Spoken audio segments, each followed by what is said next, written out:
to the cloud. All right, the time is 3 o'clock. I just want to make sure that everyone is able to see my screen. Great. And so I want to first off thank all of the panelists or the quote lead learners for taking part in this and being willing to share their expertise, strategies, and resources, and most of all, their time. It is a Sunday, and right now I know that you're taking time away from your own families and your own self-care to be here with us. So I really want to acknowledge that and thank you for doing so. We have quite a few people on the call with us, and again, this call is being recorded. But I want to make sure that everybody's chat box feature works, and I want us to just kind of check in with each other. So in the chat box, you see our first question is, which superpower would you like to have? So looking at the choices there, mind reading, invisibility, teleportation, flying, or if you're just that cool and awesome and you already have a superpower, tell us what it is. So if you can, please put it in the chat box. I want to make sure that everybody's chat box is working. So that's participants, panelists, if you will, go ahead and put in the chat box, what superpower would you like to have? Or better yet, what is your superpower?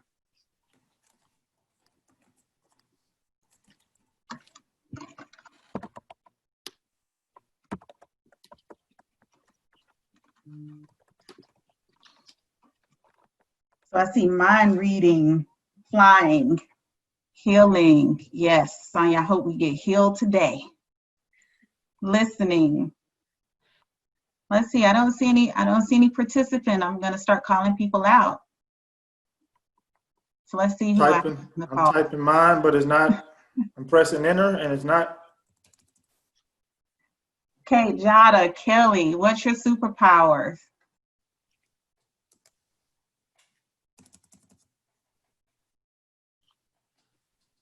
Ooh, Kelly, prayer. Yes.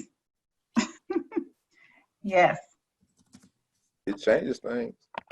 Amen, it does. Mine isn't coming up. I don't know what. The chat box not coming up? Well, I have my chat box. I'm pressing invisible and I'm pressing enter, but it's not. Huh. I'm wondering what's happening over there. Make sure it's not, well, I don't see it. It's not coming to me privately. So. And for some reason, your private is in red here for some reason. Okay, so Gabrielle is one of our moderators. So what I'm going to do is ask her to message you privately to see if you're able to message her back. But it looks like everybody could type in the chat box for the most part and share their superpower. I see Jada, yours is mind reading. I think some of us want to be able to read some minds, so that's interesting. But I just want to give us some quick conference tips before we do dive into getting started. There are 5 over here. Please turn your cameras on. We want to see each other's faces and make this as real as possible, but I get it. If you're like, hey, y'all don't need to know what's going on in my house privately, I understand that too. So, but I'm just asking, if you will, lead into the discomfort if you can. Also, mute yourself when you're not speaking. So when you entered into the room, you were muted automatically.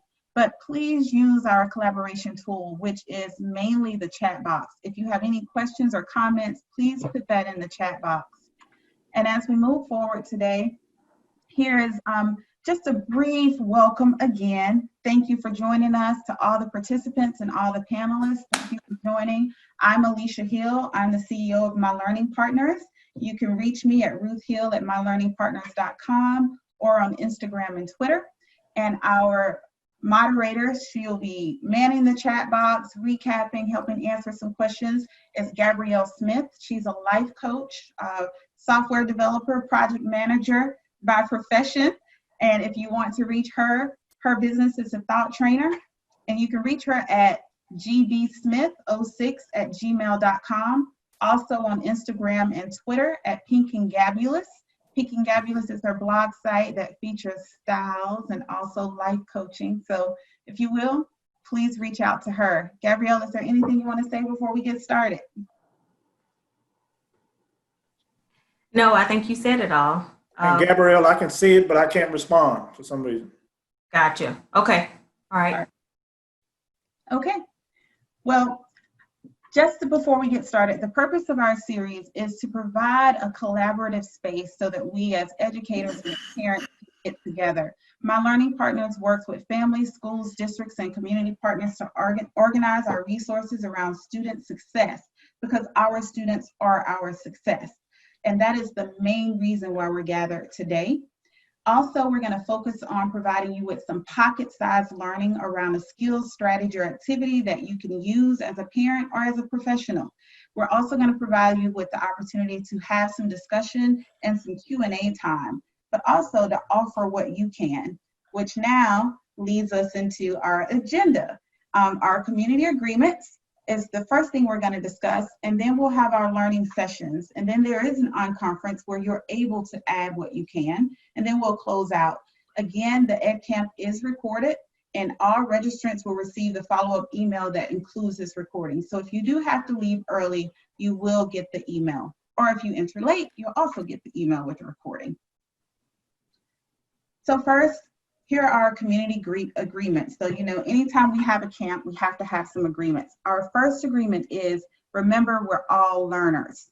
So everybody on this call is a professional by right, by trade, but we're also learning from each other, and we're learning from the participants as well. So that leads us into our second agreement, which is to lean into discomfort.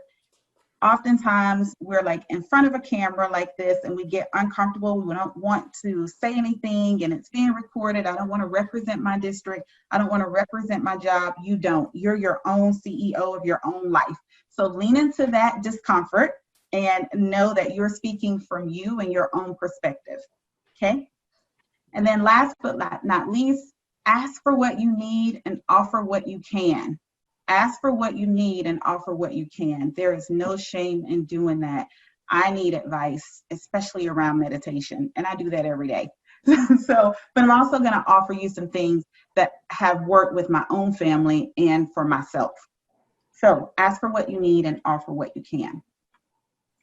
So today's lead learning partners are Reverend Elgin Dixon. He's going to be speaking with us about working together to create this new normal that we're living in. And Ms. Tracey Pendly, our Teacher of the Year for the state of Georgia for 2019 and 2020. She's going to really focus on summer opportunities, literacy, learning tasks, and just the whole thing about adulting and teaching your kids how to help you adult, right? And then we have Dr. Marcus Jackson, who's going to really speak to us about supporting kids through this COVID-19 pandemic. We know that our kids are struggling through it just like we are as adults. So he'll give us some tips around that. And then we have Dr. Shay Thomas, who's really going to talk to us about coping during this time and give us some tips and strategies around that. She is a marriage and family therapist, so this is not a therapy session, but she will give us tips around that. And then we have Reverend and Pastor Orlando Evans. He's going to really talk to us about how to manage some of the frustrations and feelings that we're having during this time and our kids are having, which is really great. So we get the mind and the spiritual strategy. So thank you, Reverend Orlando, for doing that. And then we have Ms. Sonya B. Allen. She's a registered nurse, researcher, and professor who's going to talk to us about the safety precautions that we can take as things begin to reopen and some of the reactions that we're having and our kids are having.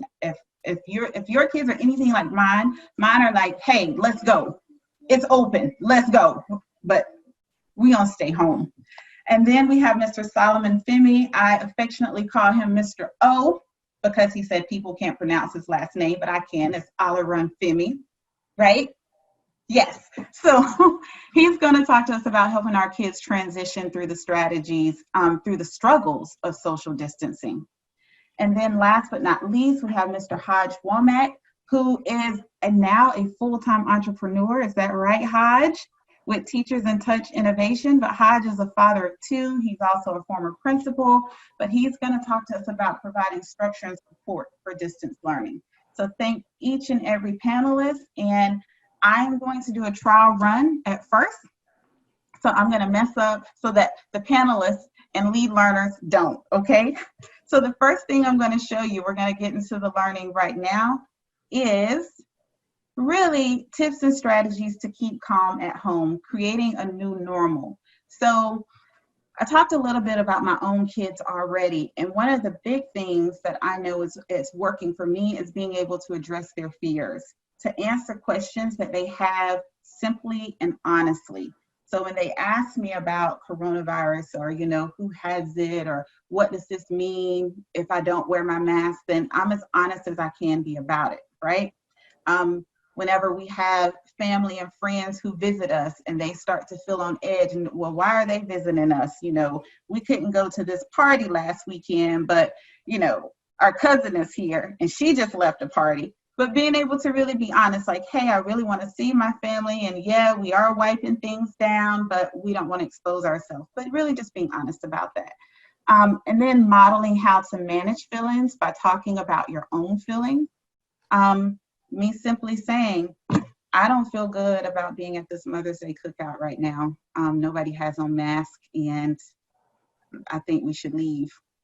I model that for my kids and they are able to tell me, I don't think we should be at Piedmont Park today because people keep walking up to us talking. I think we should leave. That helped them yesterday, right? Also offer extra love words or acts of service and hugs. My kids probably get tired of me now because every night I kiss on their cheeks and they're 18 and 14. But whenever I go out to the store, I'm buying them their favorite snacks, just really trying to offer them and express my 5 love languages towards them right now because I know they're missing their friends. We usually go on vacation, we miss spring break, and they're feeling everything about COVID right now. And I can tell that in the way that they're reacting to themselves, to each other, and sometimes to me.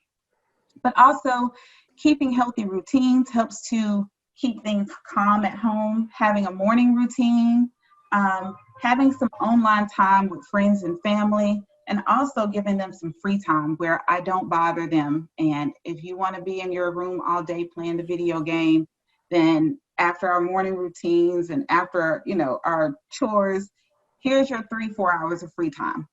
Do what you want to do. I will not interrupt you. But also I make sure that we have some family time. And that seems to be keeping some calmness in my house, whatever that looks like. Family projects are another thing. We just finished painting our garage where we tried to do a mural, didn't work out at all. So we got to redo that. But also trying to declutter and donate some items. The Goodwill is still open, so we were able to do some spring cleaning and just decluttering. We did look through some family albums, and so we were able to organize our pictures and different things.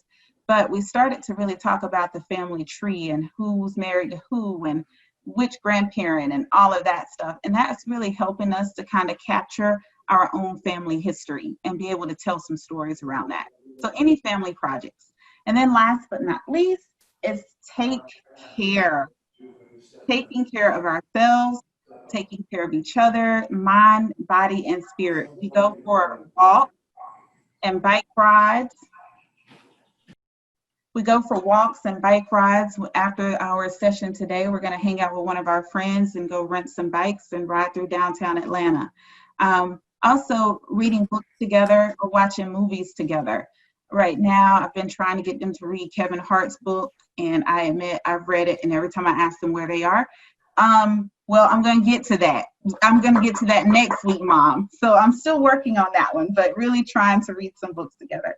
And then this week we have scheduled, we're going to take a virtual tour. We have not seen the Black History Museum in DC. We didn't get a chance to go. So we're going to see if we can hop on and do some virtual tours of that museum, especially in light of what's going on now. My kids, I don't know about your kids, but they're really taking a deep breath, wanting to be involved, wanting to be part of the protest, but also afraid of getting out there and getting caught up in some of the madness that's going on. So one way to help them cope with that is we're going to try and take a virtual tour of some of the civil rights museums. So I hope those tips and strategies help you to create a new normal. Are there any questions or comments? And I'm going to ask Gabrielle, what's my time? Because we have 5-minute time limits.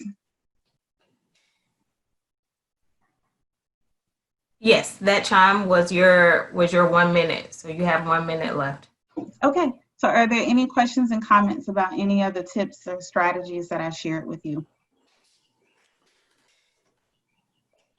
So real quickly, in a situation like that, do you continue going for that extra minute or we stop it there?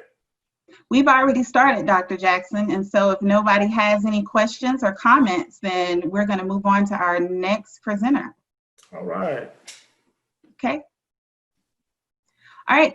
So our next presenter today, our lead learner, is going to be Mr. Reverend Elgin Dixon. So I'm going to ask him if he will unmute himself, share his strategies or tips for about 5 minutes. Let me see, is he here? Hello, I'm so grateful to be with you this afternoon to share in this working together to create a new normal, whatever the new normal is. And when we figure it out, I really wish someone would email me or text me or just send me. I tell you what, I'll even take it if you would just write me a letter. I haven't received a written letter in a long time. So whatever the new normal is, if you already have it, please let me know. Being bivocational, first of all, I will talk on behalf of being a school superintendent. This is some uncertain times as for a superintendent. First of all, as we experience a 14% budget cut as we're trying to prepare for the new year, and then what will the new year look like with all of the suggestions and recommendations that are coming forth, 6 feet apart in a classroom. We are having a hard enough time finding enough teachers when we have class sizes that are overloaded. How do we communicate? How do we transport students to and from school during this time? What will that look like? So as we look at those types of things, the new normal, what will it be? Will we return? When will we return? I was speaking with a fellow superintendent the other day, and he was sharing with me that he was thinking in terms of maybe just starting the first 45 days off virtually, as just like we ended up, that he would start off virtually and reevaluate it as we go because of the simple fact of the unknowns that are out there right now. The numbers in my area have been somewhat low from my school district area, but they're beginning to rise a little bit. So no one wants the pandemic to become an epidemic for their school district and to affect children. So we are certainly in some uncertain times. So as we go to work together to create this new normal, the first thing that we need to do, I think we have to be fair and honest with the information that we do have. This is not a time for us to be a know-it-all.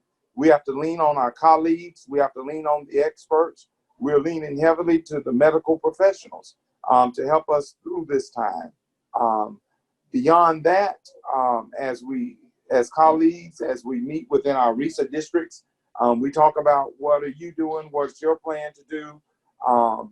No one knows what this new normal will look like once we try to end this year and begin for the fall.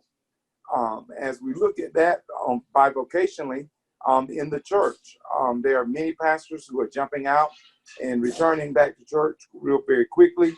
But as we know, the pandemic really got really bad as a result from a funeral in the area of Georgia, near Albany, Georgia area.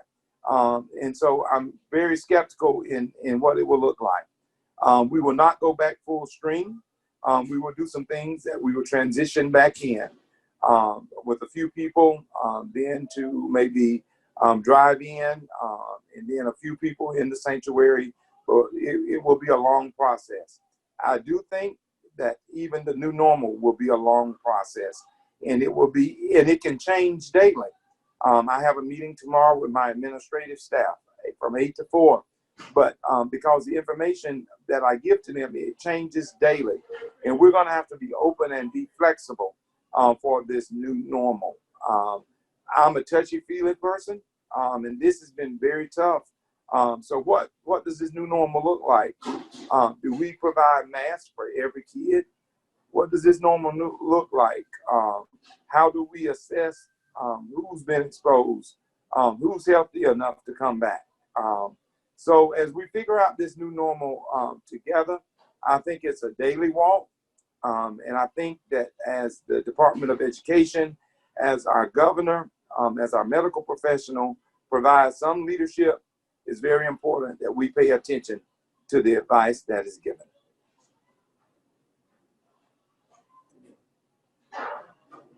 Thank you so much. So, wow, just to kind of recap some of the things that you said, like, yeah, no one will know what the new normal look like, but for certain, learning will go on. For certain, worship will go on.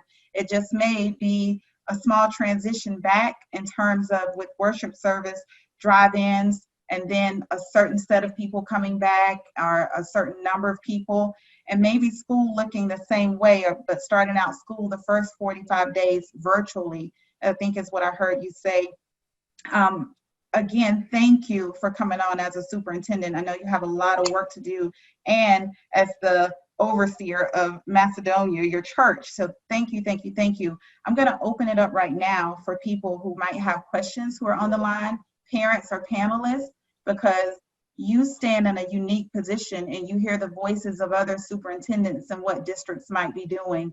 So I know I have one question for you in terms of learning throughout the summer and preventing learning loss. Are there any, I guess, camps that you know of, any free camps or anything that parents should be focusing on with their students? Interestingly enough, there is a camp. I'm in the Middle Georgia area. Several teachers have teamed up together, and I do have the flyer that I will supply to you. That they're doing a virtual camp to prevent loss for remediation and enrichment. And these are some of our premier teachers. So I think it will be a wonderful camp for parents to enroll their kids in.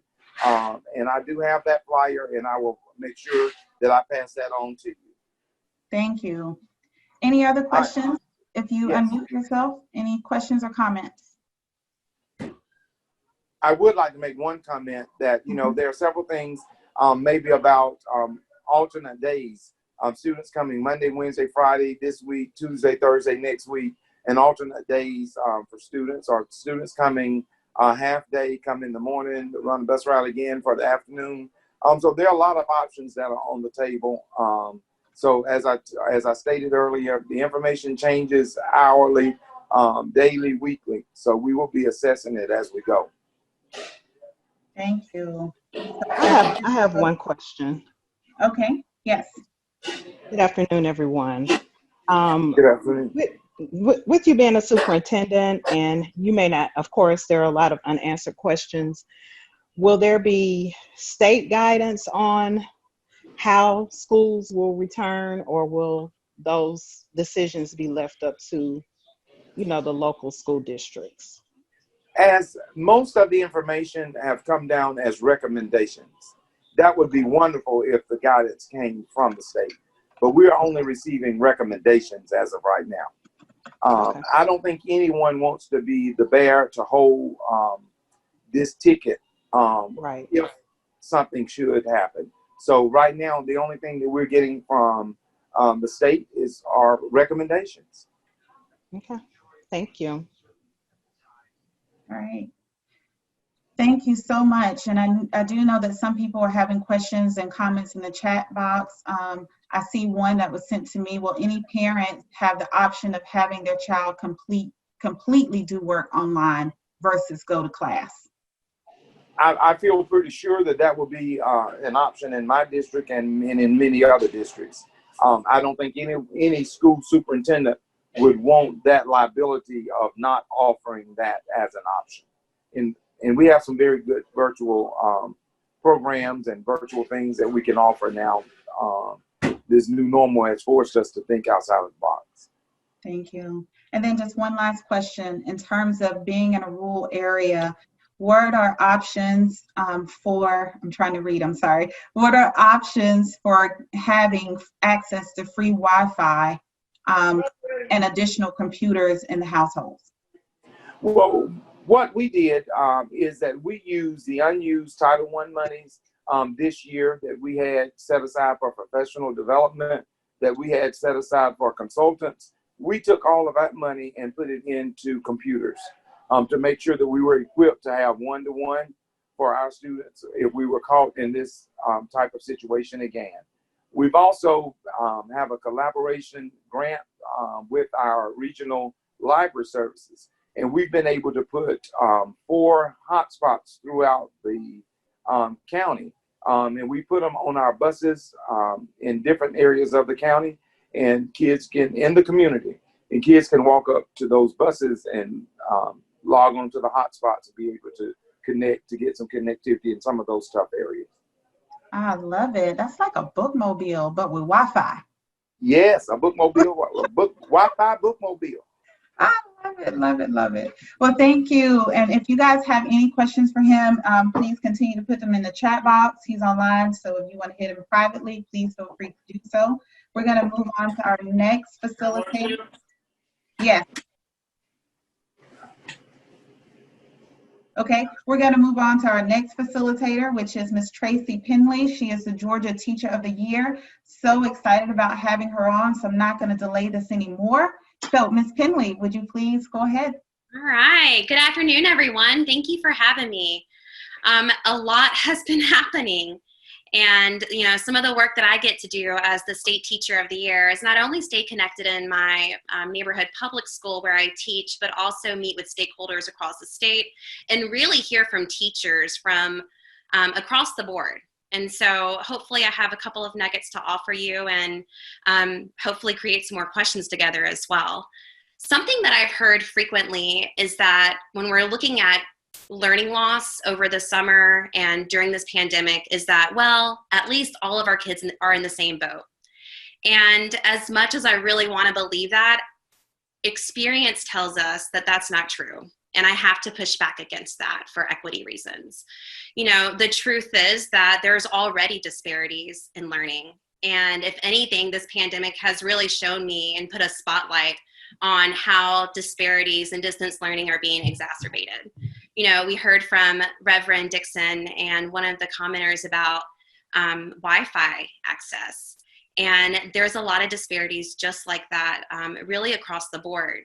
In our rural communities, up to 41% of teachers were having to send work packets home and having parents pick up those packets. And so there's, we also know that domestic violence has increased across the state. There's a lot going on. And I have to tell you, I really strongly believe that right now is the time where we have to be pushing and helping our students continue learning over the summer. You know, when the pandemic first started, we were really kind of excited about these schedules we were going to create.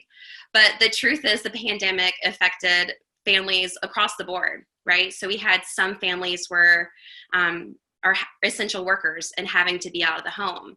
You have other families where the parents are trying to manage distance learning while also working a full-time job from home themselves. And that was certainly my case. You should see me teaching my Zoom sessions, my intervention reading sessions, but also having to take a moment to pause to run and get my 5-year-old set up on her Zoom. I think parents across the board became their children's assistants over the last couple of months. It was definitely a challenge.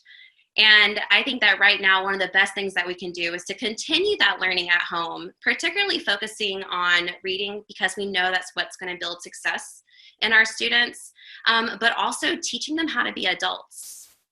And so when I look at reading, I know it's not our kids' favorite thing to do, especially when they're saying, you know, school's out for summer, it's time to take a break. And so I would really invite you to offer the kids choice when you're working on reading. And then, you know, I have 2 daughters. One of them is 9 and she is very much self-directed. I don't have to do much other than make sure she has books, you know, in her room and she's reading. My 5-year-old is a whole different story, right? She really needs this extra push. And so parents just continuing to set that time aside to sit down with them, being mindful as we read, not to do what our teachers did to us when we were little and just say sound it out, because most of the words that our children are reading in the younger grades, particularly pre-K through 2nd, a lot of them are going to be sight words. And so helping them know that, you know, some of these words we're going to have to memorize, but really modeling that for them. And I love what Reverend Dixon said about being honest. Now is the time to be honest with our kids. You know, everything that's happened this past week, it's weighing on my heart more than ever that if we're going to move our children forward through this pandemic, it's sharing what's actually going on in the world. And so one of the ways that we can boost reading is to simply, you know, we take so much news in every day. Choose one article to share with your child. Have them read it and then answer questions and give real feedback and hear them and let them express their feelings. Those structured schedules, like I said, quickly fell by the wayside. So I do have one tip I want to offer you parents that has been helpful in my household. And that has been every single day, I'm going to do 3 things for me and 3 things for others. That is manageable. So in the morning when we get up, we're having breakfast, and I might say, what are you going to do for yourself today? What 3 things are you going to do for others? And then we check in at the end. And some of those 3 things can be, you know, I'm going to read for myself today. But also, let's start preparing our kids to be adults and to take on some of these real life tasks. We're so used to being out of the home and being super busy and really juggling schedules. But now we have the chance to teach our kids how to make at least one breakfast, lunch, and dinner. Teach them how to write a thank you note. Have them pay a bill with you. Laundry. My kids make so much laundry, and I'm sure it's because they haven't been the ones having to fold it, right? And so now is a really great time to have them build that resume, operate and empty that dishwasher. So just keep that in mind, and I hope that's pretty helpful. 3 things for me and 3 things for others. Love that. Thank you, Ms. Pendly. And just to quickly recap before I open it up for questions for you, one point that you made is continue the learning. And we do that especially with literacy and building that literacy, making sure your kids have something to read in their room that's print rich or worthy, but also, you know, what's going on, opening up conversations by reading articles that are in the newspaper, reading it to them or reading it with them, and really having those conversations, which I love because that's how we talk to our kids about race and race relations. And sometimes that's really hard. But oh my God, the 3 things for me and the 3 things for others, I think I'm gonna start doing that because I'm trying to teach my kids some initiative too. So what 3 things are you gonna do for others, I think will help get to that. But are there any questions for Ms. Pendly? Any questions or comments? I have a quick question. Since libraries are closed, where can parents find free ebooks or a list of sight words where they can help their kids, especially their elementary kids? I love that question. A lot of our school districts have access to ebooks right now. And you can actually, it's called ebooks if you go on to have your child use their login. But another option for sight words is to look up Fry's first 100 sight words. And I have a list that I keep for my daughter, and I just add 10 at a time. She has to memorize the 10, and then I'll add on another 10. And so I work through a list that's already been given. And I will tell everyone, while I've remembered, I am on the Georgia Department of Education's Distance Learning Restart Committee. And so if you have any advice, comments, thoughts, concerns, please feel free to share those with me, and I'll make sure that they make it to the committees. You can email me at 2020GATOTY@gmail.com. Thank you. And Antonio Robinson has a question. So if he can unmute, are you able to unmute? And thank you. Ms. Pendly put her email there as well. So thank you. Ms. Pendly, will you put down the sight word list? I got a question about that. And what you said about the ebooks. Would you put that in the chat box? Thank you. Okay, Antonio. Good afternoon, everyone. First of all, I want to thank all of you, all of the educators, panelists, and professionals on for thinking enough of the community and for those of us who work in the education field to put on something like this. I really am appreciative of it.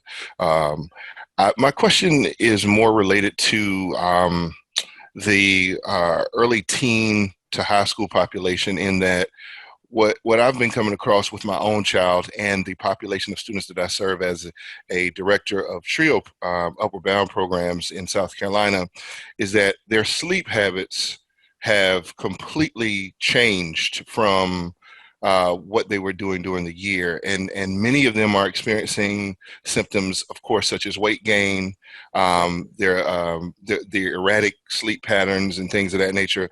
But it's also having an impact on the ability of someone with a normal sleep pattern, such as myself, to spend alert time with them. By the time that my daughter is into her day, which is about 9-10 o'clock at night, I'm on my way to bed. So really spending that alert time trying to exercise or time trying to read and help her navigate through some of those things, or even to ensure that she consumes a healthy meal, because no matter if I cook something healthy, once I go to bed at 10 o'clock, she's just had her breakfast basically, and then she's going to eat again at 2. And then when I'm getting up in the morning at 6:30 to exercise, she is telling me good night. So I'm trying to figure out, I already know it's impacting some of my students, but I actually see it in my own home.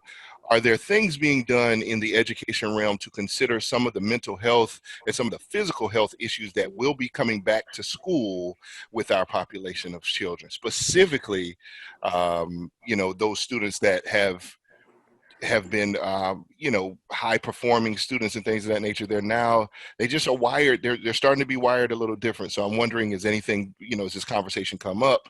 Is there anything out there, any information on that? Yeah, absolutely. That's such a great point. And I mean, I see it in myself, quite honestly, those later hours at night. In the education realm, we are talking a lot about how we're going to manage those traumas that students come back to school with. So for example, in Atlanta public schools alone, we've spent a lot of time looking at the social studies units and adding in social emotional learning tips and connections for teachers to use there. And in a lot of different districts, I'm really grateful to see that SEL is becoming a priority. And I think that will certainly be the case in the wake of this pandemic. I'm also hoping that it encourages the state and districts to provide more budgets for mental health professionals. In Atlanta public schools alone, we have over 80 schools, but we only have 40 social workers. And so these are some things that I hope that we will continue to work to prioritize. In terms of what we can do, it makes me think about the adulting and working out some compromises with kids. So for example, I've told my children that they have to wake up, by 9 o'clock in the morning on those weekdays. And then on the weekends, they're free to sleep as late as they want to. And so I've been trying to, to strike some compromises there, and teaching them that there is a schedule that we need to follow. But you make such an important point about heading into the fall and what that will look like. I'm wondering what other panelists might have to say about that. Thank you. But before we jump into that, and thank you guys both for that, I want to be sure that each panelist has the opportunity to share within the hour. So I'm going to hold questions verbally. If you have any questions, please put them in the chat box. So what we'll do now is move forward with our next panelist, and we'll just keep rolling after that. Each panelist has about 5 minutes, but I do want there to be time towards the end for Q&A verbally and being able to answer those questions. So right now we're getting ready for Dr. Marcus Jackson. We did have a timer, but you can't hear the timer. So what Gabrielle is going to start doing now is holding up just a little note for you. So if you can kind of pay attention to her picture whenever you have 1 minute remaining. Okay, thank you. Oh, I'm sorry. Let me introduce Dr. Marcus Jackson. He is also a former principal. He is now a district director of curriculum and instruction. I'm so glad that he's here. He has worked in both inner city schools and city schools. And I believe the part of Louisiana he's in right now, is that still city or is that considered rural?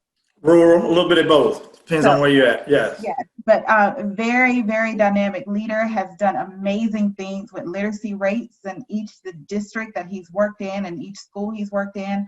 I appreciate just his knowledge and expertise. So I'm going to turn it over to him now, again, because we got to keep it rolling. All right. Yes. Dr. Ruth, thanks for actually having me here. I'm filled with energy, excitement, and enthusiasm to be surrounded by some great educators. And Ms. Pendly, that was a great question, and it actually led into my session. Specifically, when all of this happened, I was reminded of a quote that a 7th grader actually came up to me when I was a middle school principal, and he said, "Dr. Jackson, why do you go to so many meetings? Why are you all meeting so much? And then I explained to him the meetings, and at the end of that explanation, he said, well, the central office people are meeting with the principals. The principals are meeting with the teachers and staff. The teachers are meeting with the parents, but nobody meets with us, and we're the ones you're meeting about. Nobody gets our input about what you all are meeting about. So I thought about that first when all of this went down. And to go back to what I think it was Mr. Robinson spoke about, how are we preparing our kids mentally? I think it's imperative that we focus and we go to the affective domain first. As educators, the first thing that we're used to and accustomed to doing is going straight to the cognitive domain. I can't tell you how many times I've heard, what are we going to do for lost instructional time? How are we going to make up for the standards missed? What are we going to do for the skills and the gaps? That was the first thing I heard.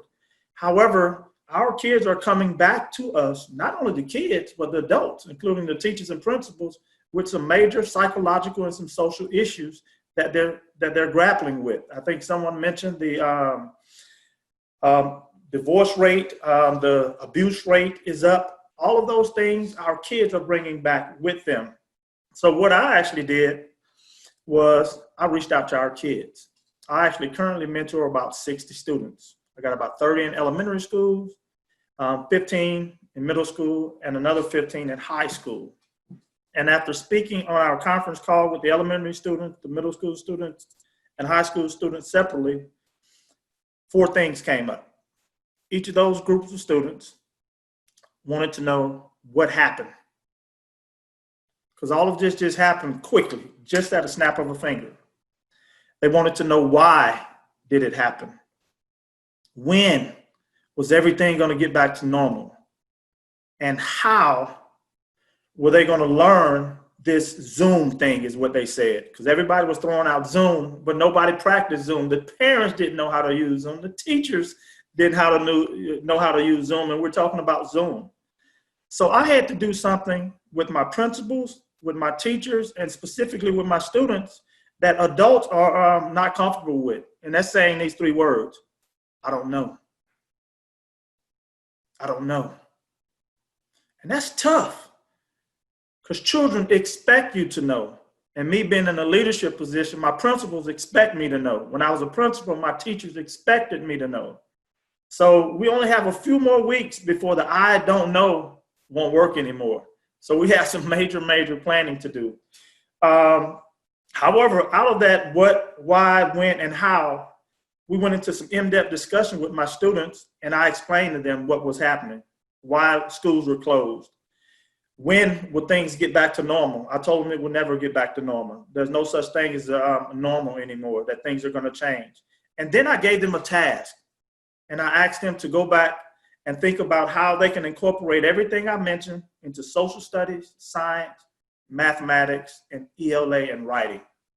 And when I tell you, these kids at the elementary level, the middle school and high school level, just gave me a full-fledged curriculum just by me giving them a charge, was powerful. And in addition to that, we talk about all our challenges, but we have to think of it from a variety of areas, specifically from the kids. And let me explain something to you, something that I've actually really discovered, because I usually work with all the lower performing schools in the district. That's usually my specialty. And what I'm finding is that some of the lower level kids are actually excelling in the e-learning format. They're more comfortable with asking questions in the chat box, kind of like what we're doing. So I'm excited about this unknown right now. I don't know. I love the fact that I don't know. That causes me to go in and do a plethora of research and looking for a variety of different strategies and meeting with several of you now. I have 3 pages of note already, and I have a broke thumb. I just had reconstructive surgery, so a scribble scratch. But the learning that's going to take place out of this and the new shift that's going to take place in education is powerful. And I'm excited about it. And once again, thanks for having me.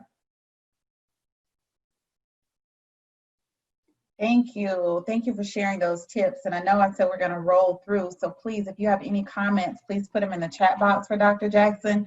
Love the fact that he's actually mentoring students and asking them for what they want. So while we're adults building this curriculum and telling them what they need, having the forum where they tell us what they need is really, really important, especially to address any challenges and create opportunities for them.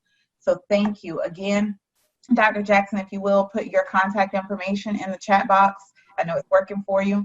And now we're going to move forward with our next presenter, Dr. Shay Thomas. Dr. Thomas is a family and marriage therapist. She's also a writer and poet. She's going to share some tips and strategies with us on just really coping during this time. So Dr. Thomas, if you will. Hi, good afternoon. Can you guys hear me? Yes. Okay, so I'm going to have a keep it real moment with you all, and it's so indicative of the times that we're living in. I have 4 devices going, and I have 2 phones, a laptop, and a tablet.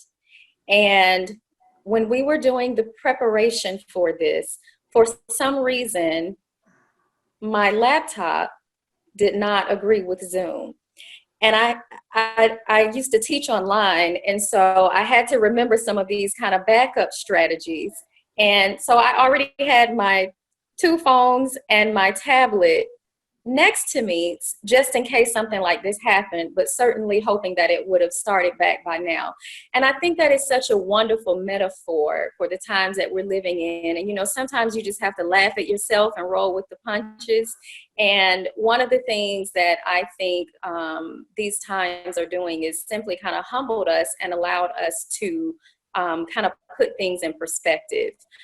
What you cannot see, because I was going to share my screen, is a slide that I have. And so if you could kind of access some of your visualization skills, I have a picture of a tree. The tree is in San Juan, Puerto Rico. And the tree has gone through about 3 tornadoes, and it's in the middle of a beautiful park. The tree has been uprooted. It's very large. The tree has some branches, some withering, but the last time that we visited this particular park, where the tree has been uprooted, there are all of these little birds that have kind of congregated there, and they have created a nest. And in the midst of destruction, there's this new meaning, there's this new learning, there's this kind of adjusting and acclimation. And so as I think about the 3 things I would like to bring to you as I plan for that today, I want to talk about risks, resources, and resilience. Risks, resources, and resilience.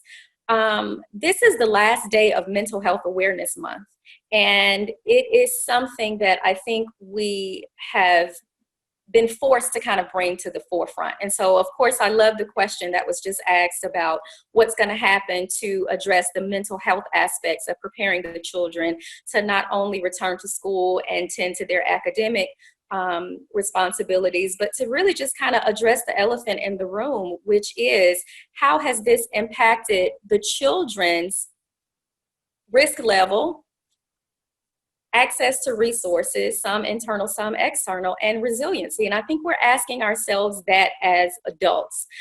When we think about risks, I think we have to realize that there are many triggers that we've already talked about: the access, the disparity in access to resources, and whether you want to think about that in a practical nature in terms of a laptop or Wi-Fi, you can think about that in the line of an access to parents, and access to proper supervision, access to safety and security within the home. Someone mentioned earlier, I believe, that the domestic violence and family violence rates, I will add, have increased.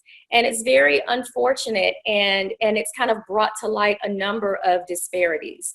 We also have to realize that the risk is where we are in our society. And with everything going on with the political climate and police brutality and murders and natural disasters and man-made disasters, we are just in unprecedented times. And so one of the things I think we have to model as adults, whether you're in a corporate board meeting or an academic team meeting or a classroom or in your living room, address the realities of what's going on and what it has done to our level of vulnerability. So when you think about risks in the mental health field, of course, you want to talk about things like your mood, your anxiety level, of course, your eating and sleeping, and your sanity. And so we have to think about that in terms of how are we attending to those things so that we can properly attend to the needs of our children. I am also a parent of a 9-year-old who's very active and wants to go outside and play, and who's upset that his whole AAU season has been canceled and he can't play soccer and he can't, they've torn the nets down from a lot of the city parks. And so his risk level as a 9-year-old is indicative of what mattered to him. And so when we think about risk, again, you want to address the severity level and see what you can do to kind of prioritize and address meeting the needs. Resources are very important because not only are we talking about internal resources, what is your level of hope?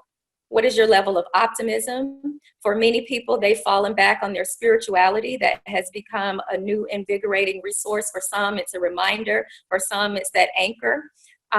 What is your level of resource in terms of access to supportive, positive individuals, supportive, uplifting news? And so again, when you balance risk and resource, you want to gather the critical information. We want to know what's going on in the world, right? We want to know how everybody is doing, but at the same time, we want to try to offer hope and optimism and be smart and provide education. In the mental health field, what is going on is a whirlwind of people that are also addressing telehealth ethical considerations. So just as the academic arena has had to collaborate and become creative in terms of the teaching environment, the mental health field, you have therapists who have never done a therapy session on video before. And so you have clients who are trying to figure out the nuances of that as well. And so when we think about our children in terms of resources, we have to, again, first model for ourselves, but then share with them the lessons that we're learning at the appropriate developmental level. One thing in the line of resources is goals. And in this time, we really have to think about giving ourselves some grace because, again, because we are in unprecedented times, we're like an athlete playing on injured reserve. We're driving our car and it says check engine light or low tire pressure. We're cooking a meal and the deadline is 30 minutes and we don't have all of our necessities from the grocery store. And so again, we have to realize that none of us are functioning at our optimal level. And so giving ourselves some grace and hanging on to what we do have in the line of resources, which is, again, transitioning next to resiliency. There is a difference between loneliness and solitude. For some people, these day and times have become stressful because it forces us to change our world and think about things like what is the purpose and the meaning. And so we have to fall back on some of those emotional resources and resiliency factors such as compassion and patience and grace and collaboration. I am going to put some websites in the chat box for resources for therapy because I believe that is important as well.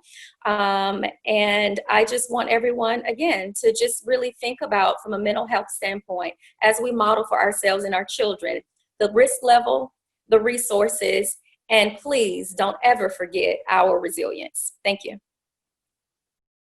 Thank you, Dr. Thomas. And we'll look forward to those resources in the chat box. And I see your message, Dr. Jackson. So thank you for communicating in the chat box as well. So I'm going to move forward. The time now is 3:54. Pastor Orlando Evans is lead pastor, online pastor at Impact DCD, and he's joined the call today to really help us and focus on some of those things that Shay was touching on, which is that mental health aspect and how we're helping and coping ourselves and how we can help our kids cope. So without further delay, I'm going to turn it over to Pastor Orlando Evans. Thank you, doctors. What a wonderful lead-in, because the truth of the matter is that as we're parenting during a pandemic, it's very challenging and it's overwhelming.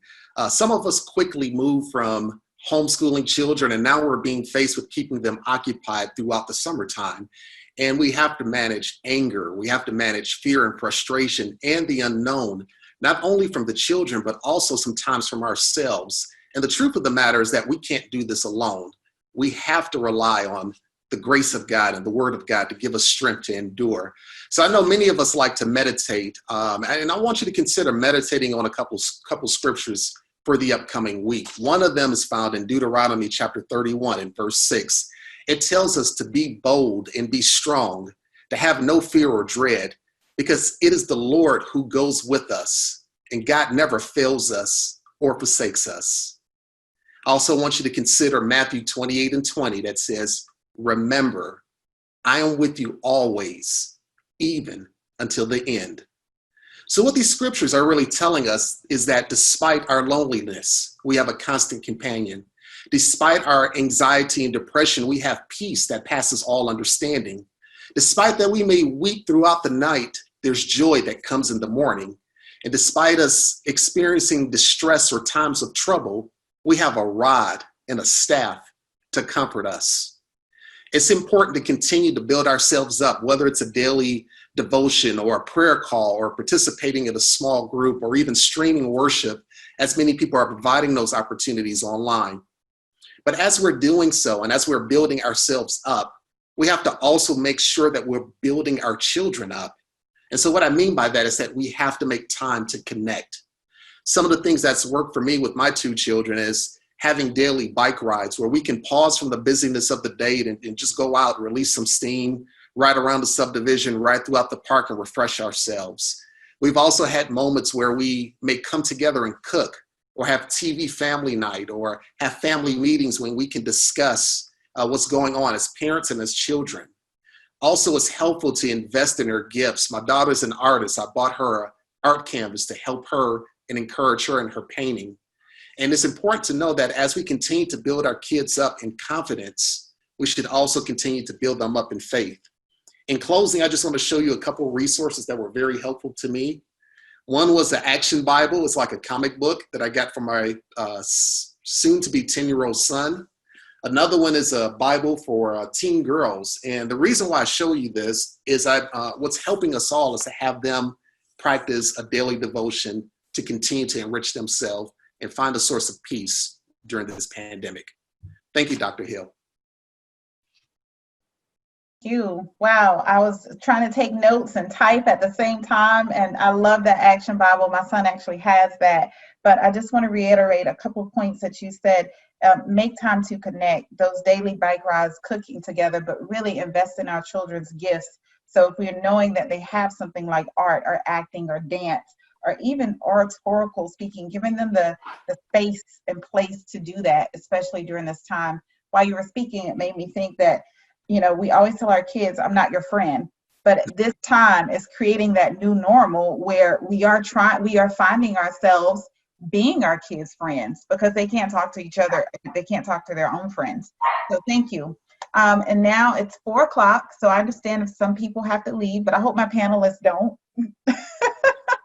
We have 3 more people that I want to make sure that we be able to get information and learning from, and that is Ms. Sonya Allen.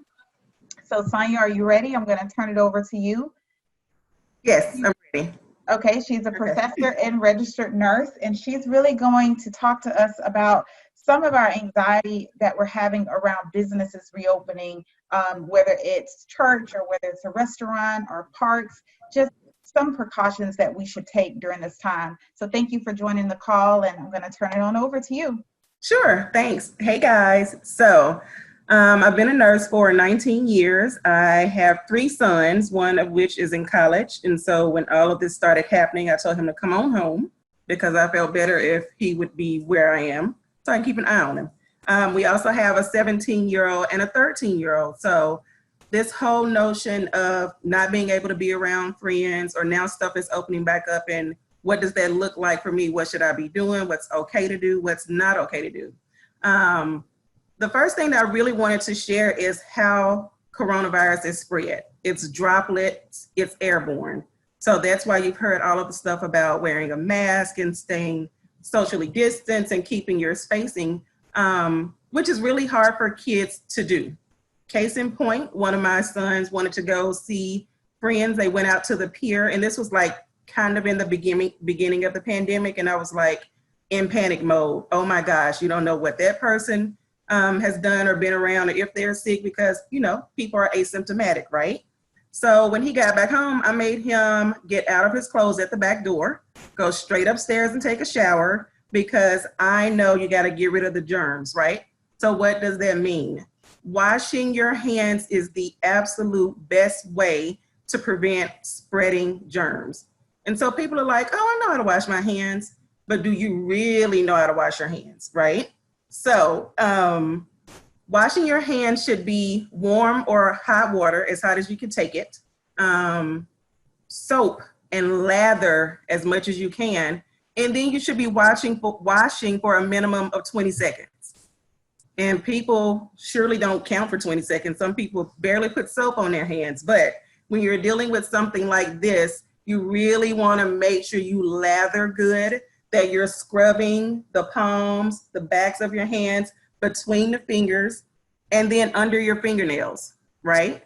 And so you go to dry your hands with a paper towel, not with your clean hands, because remember, the faucet is still dirty, right? If you're out in public places.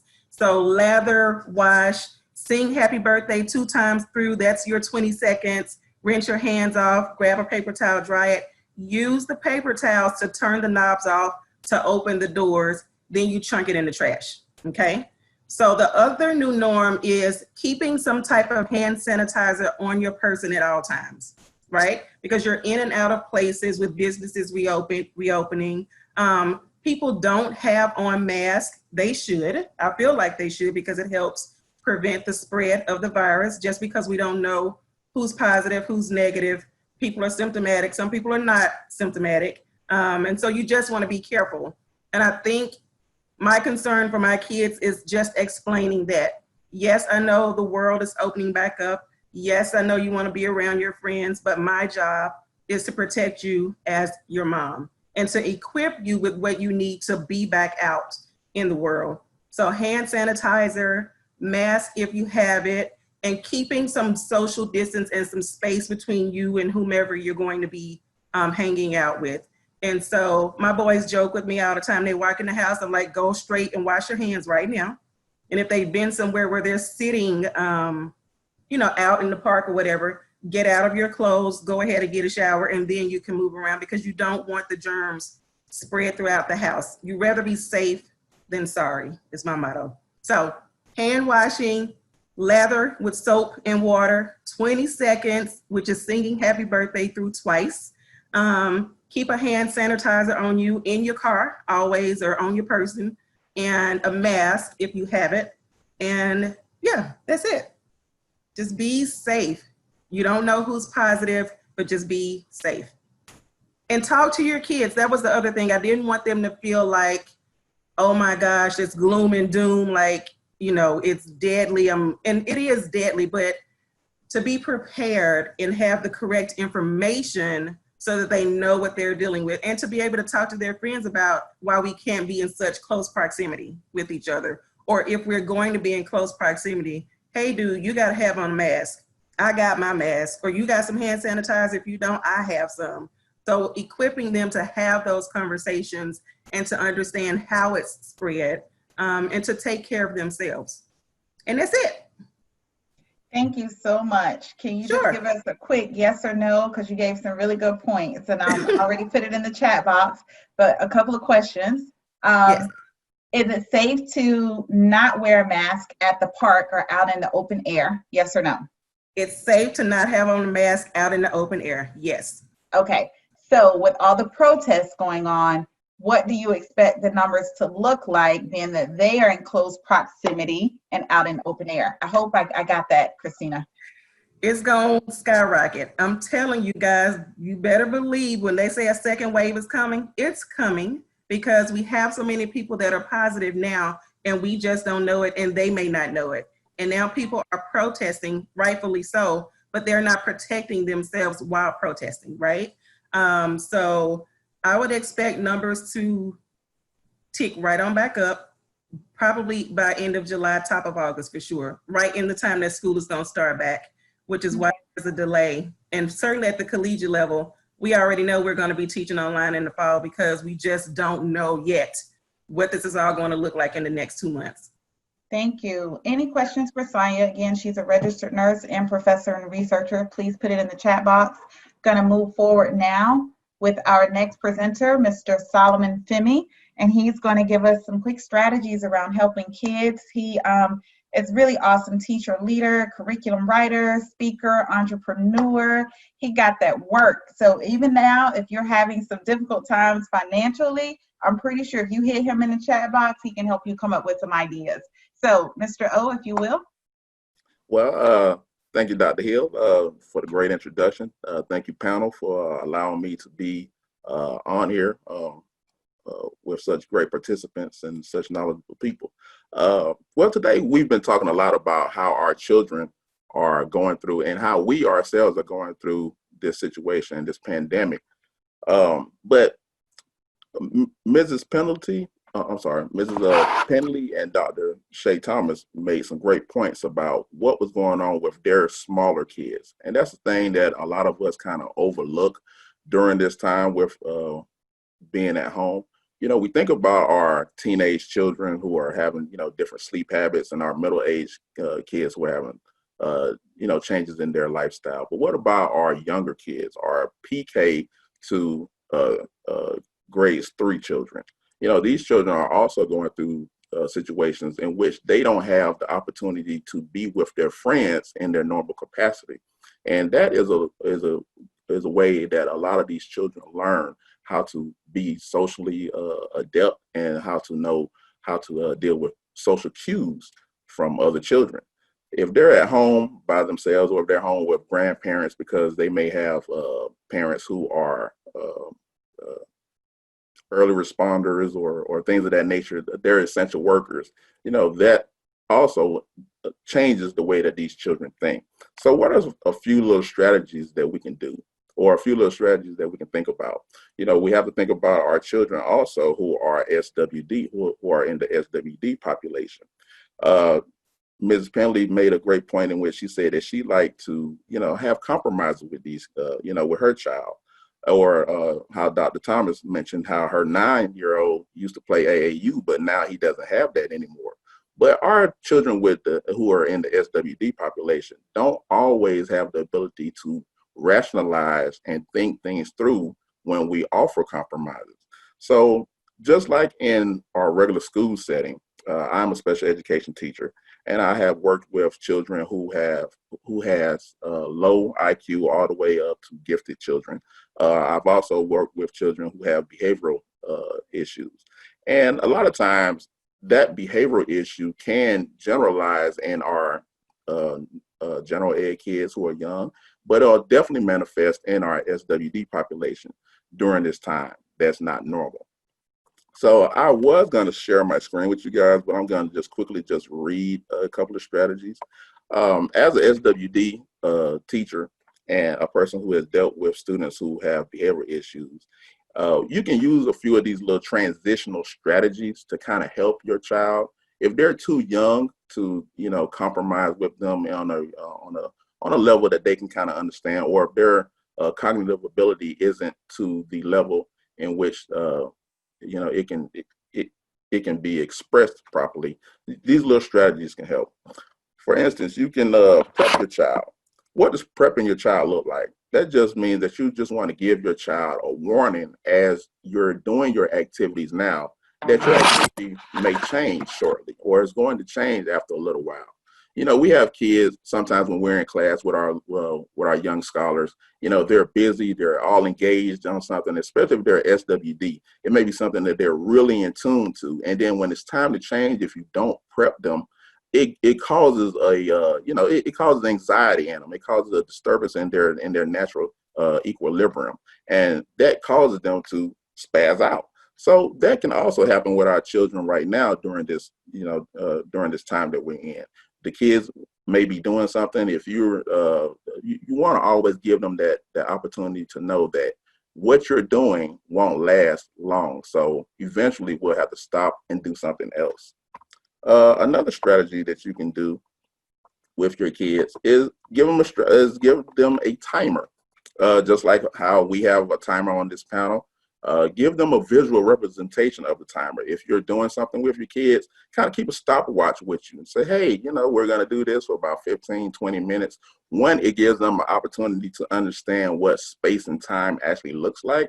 And it is giving them the knowledge to know that time is going to dwindle away on this activity. And that means that I'm going to have to go to my next activity. And finally, a good strategy that you want to use with your children in the SWD population and during this time, or even if they're just too young, is to give them a visual schedule. It's good to kind of front load your schedule. If you have young kids and during the day you're trying to get them on your own Zoom and you're doing your parenting and you're doing your teaching as well, and you need to have them do the heavy lifting, you want to kind of schedule that in the earlier parts of the day. You don't want to give your child who has difficulty reading a reading assignment or want to have them read during the afternoon time, because maybe their schedule is off and maybe they do something different in the afternoon time. So you want to kind of just give them visual schedules, so that way they can see exactly what time we're going to do something. So you can just get a little board, cut it in half, or just draw a line in half, put AM and PM, easy representation, or draw a sun and a moon, and put 2 or 3 little pictures of what you guys are going to do that day. And that's it. Thank you, Mr. O. And if you guys look in the chat box, I kind of summed up what he focused on, those students with disabilities. And just, I would say everything that he spoke about, even if your child doesn't have an IEB or IEP or a disability or is in special ed, these things, anytime we have change, everybody responds and reacts to that differently. So having a timer, writing a physical schedule down, and prepping our kids for change is really important. So that's just a quick summary. We're going to move forward with our last presenter. But before we do, as always, if you have any questions or comments for Mr. O, please put them in the chat box. We're at 4:15 right now, so about 4:20-ish, we'll be wrapping up. And I'll open it for Q&A if you want to stay back, then we'll have that. So our last presenter, definitely not least, is Mr. Hajj Womack. And again, he's a former principal of an all-boys school. He's also a formal instructional coach, so he has lots of pedagogical practices, but he's a father and he's also an entrepreneur. So I'm going to turn it over now to Hajj Womack, and he's going to share some tips and strategies around providing structure and supporting during this distance learning period. Thank you so much for the opportunity to be here to talk and discuss and learn some things from everyone on the panel. And I'm so glad I am last, and because I see a common theme, the common theme of we need stability. We have so much change. Where can we find stability and create that stability with the fears and with things going on, both mentally, physically, emotionally? So one of the things that we have to do is to build supports and structures so that we can go ahead and have some of that stability. For example, we talked about virtual school this summer, virtual programs, summer programs, virtual school this fall. We also talked about some things, 3 things for me, 3 things for you, what 3 things you're going to do for yourself, what 3 things you're going to do for others. All of those things are structures and routines that we're putting in place so that our kids could be successful. So if you have at all had the opportunity to work with multiple kids at one time, how challenging is that, right? What about if they're in different grade levels? Wow. Just imagine having a kindergartner, a middle schooler, and a high school situation. How complex and complicated is that? Because of those things, we definitely need structures and support to be put in place. So how do we build these quality support structures? Well, first off, you need to set goals. The second thing is to discuss parameters. And the third is to establish, practice, and monitor those routines. Well, why? What's going on? Well, if you've ever gone through homeschooling and work, and you want to do this without losing your mind and or your child, then you have to have some type of structure, and using these 3 steps will definitely help us. So let's unpack those rather quickly. 1, setting goals. Establishing goals provides the why behind the action. That why motivates a child, or anyone for that matter, to succeed, to actually carry out whatever that routine or activity is. So what are some goals that we can possibly have? One goal will be to make straight A's, read a book, stay in shape for the football team or some other athletic team, prepare to make the dance team, or run for any other club for that matter. So what am I going to do now to help me achieve that goal in the future? So establishing goals is very important. So take a second, jot down a few of some of the goals that you have for yourself, your children, and your family as a whole. Just take a few seconds, if you will. So I'm gonna pause for a few seconds.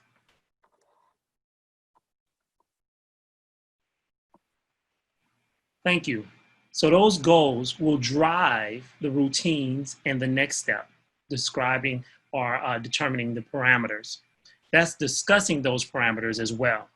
So what do I mean exactly by setting parameters? Excuse me. Allow the child to have some choice in where they want to put this particular activity. What do I mean? You can set up one saying, hey, you can watch TV, but here are the hours that you can watch TV, 2 hours. Now, when they do those 2 hours, on the child, their choice. You must go outside every day. Well, when would that happen? What activity are they going to do outside? Those are some opportunity for choice, which give them another reason, another motivation to go out there and actually carry those things out without interrupting you, without saying, hey, mommy, hey, daddy, I need you to do this. No, you already got your schedule. You already have that. So not only do you have your routine and stability, but it also keeps you some peace of mind so you won't lose your mind or a child. Allow older children to make these types of suggestions. So take a few seconds, just jot down a few of the parameters that you would like that would help in your household. In sake of time, I'm going to keep moving a little further here. The last step, establish, practice, and monitor routines. A well-oiled machine requires all of those. You have to establish, practice, and monitor the routines. Because of course, we all heard of you inspect what you must inspect what you expect. So let's go ahead. Spend some time actually writing down what are some routines that support success in your household. What structures do you need? For I heard something about the sleeping time. Well, what would be a wake up and good bed routine? Establish that routine. What time? What would be breakfast, lunch, and dinner time so that we can definitely as a family sit together? What academic time looks like? Is that classwork, homework, or general time? What activity time for piano, art, reading, so they can foster those other things that some of the panelists have discussed already? Outside time, and for younger children, nap time, free time, things of that nature. So we really want to take that opportunity to make sure that we build those routines so that we can get all of those things done without stressing ourselves out. So just in closing, structures and support is needed for success. So set goals, discuss parameters, and then establish, practice, and monitor the routines. Thank you. Thank you, Hajj. That was really good. So in the chat box, I've captured those steps and even the notes with unpacking them. I like that you had us to take a minute and kind of brainstorm and think about it, even though it was brief, but I really appreciate that. So right now, what we're going to do is open it up to the conference or any questions and answers that you might have for any of the panelists that we didn't put in the chat box.